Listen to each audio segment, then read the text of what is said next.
Tonight on Connecticut's news station, schools still dealing with staffing shortages. We're hearing from frustrated parents about the ongoing issue.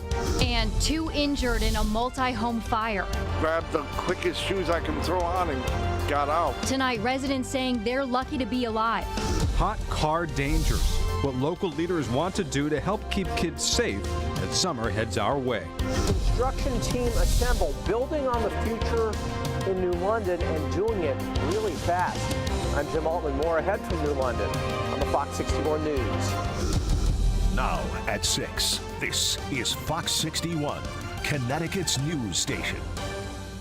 Good evening. Thanks for joining us here on the news at 6 on this Friday. I'm Ben Goldman. And I'm Jen Bernstein. Some parents are up in arms after their children were suddenly dismissed early from school, pointing to a teacher shortage. Fox 61's Carmen Chow joining us live outside of the W.F. Kaner Technical High School in Waterbury with what parents had to say. Carmen?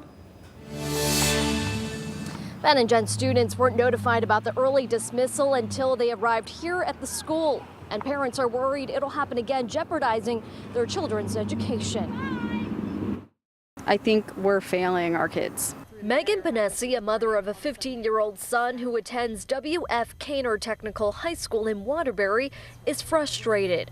It was not until her son arrived to school for him to find out class would be dismissed at 11 a.m. and not the usual 2:05 p.m. And it's shocking that they just don't know that they don't have enough staff until these kids are already bussed in from multiple towns. We reached out to the Connecticut Technical Education and Career System for more details. And in a statement, they said in part, quote, recent closures are due to a combination of staff illness, staff professional commitments outside of the school building, and pre-planned personal days. Like most schools in Connecticut and across the U.S., the technical high schools are facing a continued shortage of substitute teachers. It was just 1 week ago when Hull Cheney Technical High School in Manchester was forced to close for the same reason. They're supposed to be gaining skills from this school to apply in a real-life career.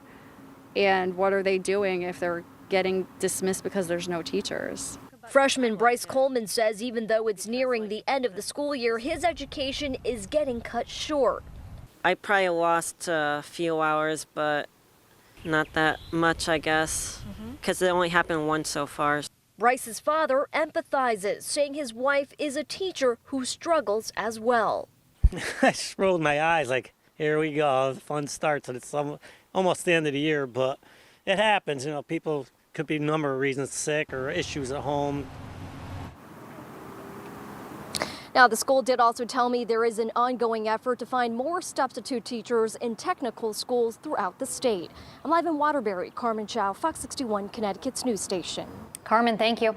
Well, tonight on the Fox 61 News at 10, we continue our 2-part Verify series on the nation's teacher shortage. Coupled with high rates of early retirement and stress-induced career changes, the data shows that the teacher pool is drying up, and those feeling the most impact are our children.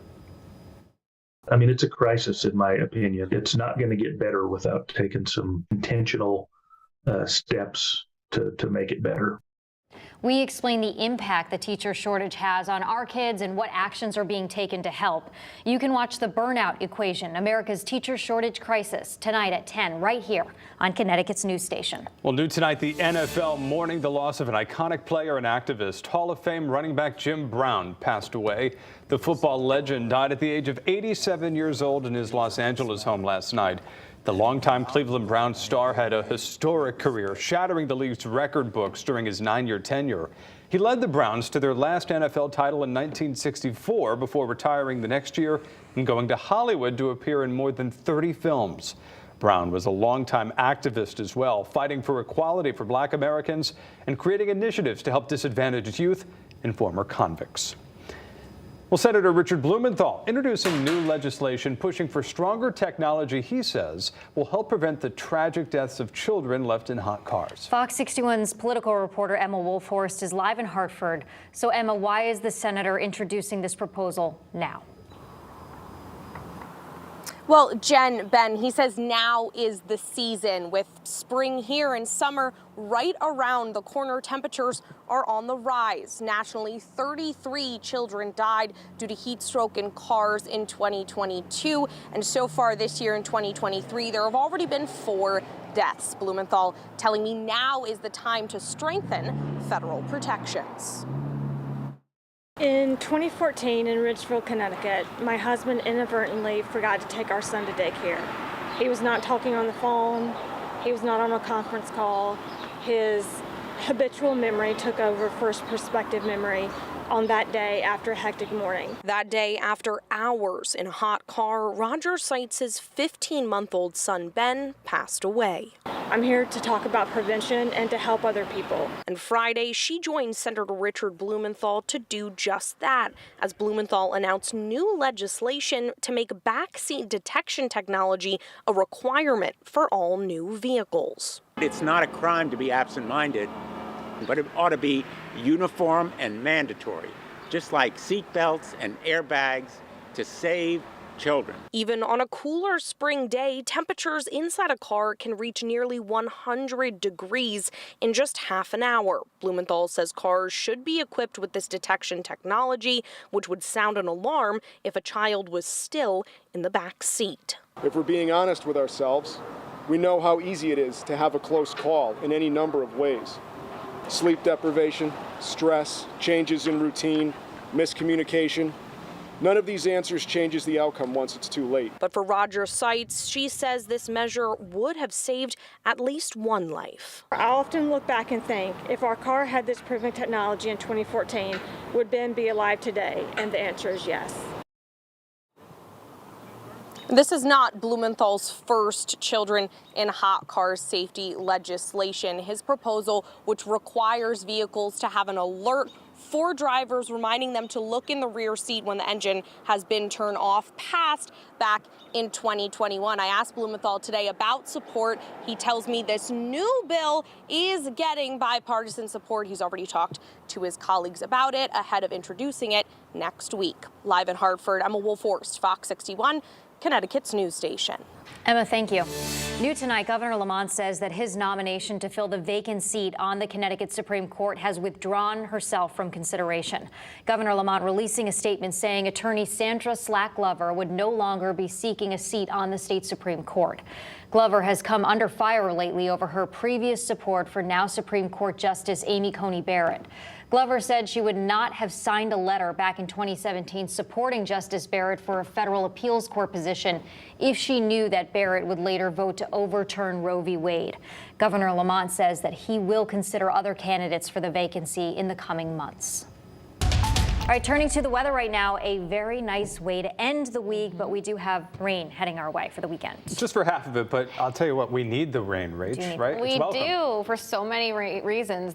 Wash the pollen out of the air, to help the lawn and garden, and also to reduce the brush fire risk. Timing, not great over the weekend, but yes, at least we've got Sunday. 67 degrees in the Hartford area. We're in the mid-60s for New Haven. It is beautiful right now this Friday evening. If you have a chance to step outside, take a long walk, have dinner on the deck or patio, it is shaping up to be a beautiful evening ahead with no weather issues. It is a bit breezy though. Winds out of the south anywhere between 10 to 17 miles per hour. And we're quiet here locally. The system that we're following here is off the coast of the Carolinas. That is going to join forces with a cold front, and both of those kind of working in tandem to bring us not only rain, but some periods of heavier rain are possible as well. Taking a look as we head through the evening tonight, by the news at 10, temperatures are in the upper 50s. We'll see overnight lows close to 50, and heading through the day tomorrow, we'll start the day off with cloudy skies, maybe some mist, some drizzle, a light scattered shower.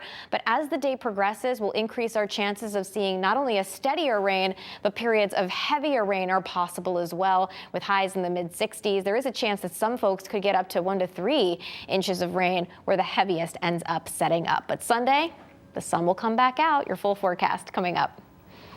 Thank you, Rachel.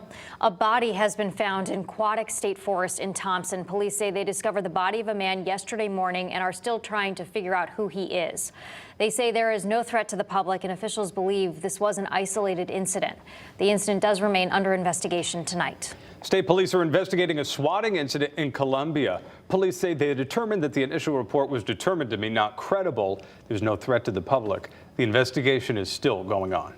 Fire marshals say improper disposal of smoking materials is to blame for a fire that engulfed a multi-family home in Manchester early this morning.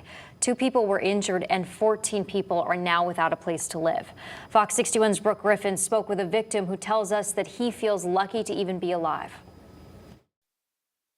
This home went up in flames this morning, all while those who lived there, some just barely escaping, stood across the street, watching in shock. Yes, I felt the heat. It was pretty immense. Manchester Fire Chief Daniel French tells us it's possible the 4 a.m. fire started in a bush outside, and then it quickly spread. An intensive need for manpower early on. This was an older structure. It had cedar siding underneath vinyl, a lot of fire on the outside, extension up into the attic. It had a common attic that ran the whole building. Roy Barlow was sleeping inside when he woke up to screaming. Those screams telling him to wake up and get out. His apartment is on fire. Grabbed the quickest shoes I can throw on and got out, but the fire was just on the other side of the wall there where my room is. He tells us he still can't believe what happened, saying the past few years haven't always been easy, but he's learned to manage the difficulty. Even though I'm only 4 years almost sober. Roy tells us his sobriety journey is what's kept him motivated. And today, he's not only grateful to be alive, but is thankful for everything that's happened in his life so far. Oh, very lucky. Man, I have a lot to live for. God put me in this world for something. There is a turnaround in all of this. I definitely feel that there's going to be a positive. The Red Cross is helping those 14 displaced residents find a place to stay while the fire and smoke damage is evaluated. The fire chief telling us the damage is extensive in spots, but some of the home may be able to be saved. Well, that was Fox 61's Brooke Griffin reporting. And in Hartford, 2 people were sent to the hospital, one with severe burn injuries after a fire. This happened at a multifamily home on Flatbush Avenue. The cause of the fire is still unknown. The Red Cross is now helping the 6 adults displaced by the fire. Police in Middletown are investigating an incident where 2 kids were hit with water beads known as Orbeez while walking home from school. Orbeez are a toy that discharges soft polymer beads that are soaked in water to create a jelly-like substance. The kids told police that they were hit by somebody driving by them in the area of Grand and High Streets. One of the students was hit in the face. Orbeez are becoming more popular among kids after a recent TikTok challenge that encourages people to shoot the toy at cars. The town of Tolland is mourning the loss of a fire captain, Dennis Carlson. A wake is being held for Captain Carlson right now. Captain Carlson was with the department for 34 years. The Tolland Fire Department says his loss leaves a tremendous hole in the organization's heart.